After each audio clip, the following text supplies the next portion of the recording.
गर्मी सबको लगती है, लेकिन कितनी गर्मी लगती है उसमें बहुत फर्क होता है। ये एक वेदर की स्टोरी लगती जरूर है, बट ये एक्चुअली एक स्ट्रक्चरल इनइक्वालिटी की भी स्टोरी है। ये फर्क आता कहाँ से है? पहली चीज है एक्सपोजर। इंडिया में जो लोग इनफॉर्मल लेबर में काम करते हैं, construction workers, delivery Riders, street vendors, उनके लिए हीट अवॉइड करना पॉसिबल नहीं होता। उनका इनकम डायरेक्ट फिजिकल प्रेजेंस से लिंक्ड होता है। तो हीट वेव के टाइम रेस्ट लेना एक हेल्थ डिसीजन नहीं, एक इकोनॉमिक लॉस भी बन जाता है। दूसरी चीज हाउसिंग। अर्बन इंडिया में large population high density settlements में रहती है। Tin roofs, low ventilation, minimal green cover. Scientific studies भी ये दिखाती हैं कि ऐसे एरियाज में टेम्परेचर 2 से 4 डिग्री तक ज्यादा फील होता है compare to better planned areas. तो सेम सिटी के अंदर भी माइक्रो क्लाइमेट क्रिएट हो जाते हैं। तीसरी चीज अर्बन डिजाइन। सिटीज न्यूट्रल नहीं होती। कहीं ट्रीज होते हैं, कहीं कॉन्क्रीट ज्यादा होता है, कहीं वाटर बॉडीज प्रिजर्व होती हैं। ये सब डिसाइड करता है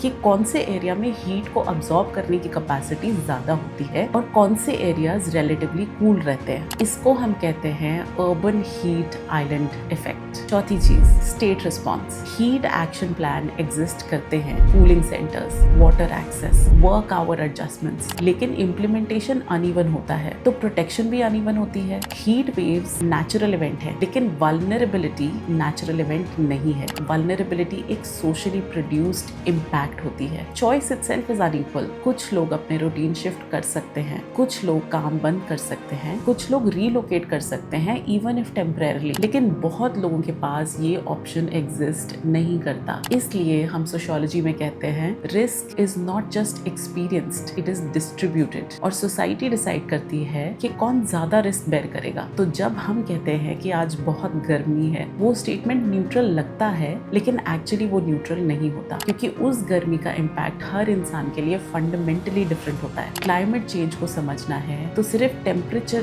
देखना काफी नहीं है, हमें ये देखना पड़ेगा कि सोसाइटी का स्ट्रक्चर किस तरह से रिस्क को डिस्ट्रीब्यूट कर रहा है। तभी हम समझ पाएंगे कि गर्मी एक वेदर कंडीशन नहीं, एक सोशल कंडीशन भी है। और हाँ, अभी तक तो हमने नॉन ह्यूमन लाइफ के बारे में बात शुरू ही नहीं करी। तो इस वीडियो को देखने के बाद आई एम श्योर जब आप कहेंगे कि गर्मी लग रही है, you will also recall so much more than your own experience.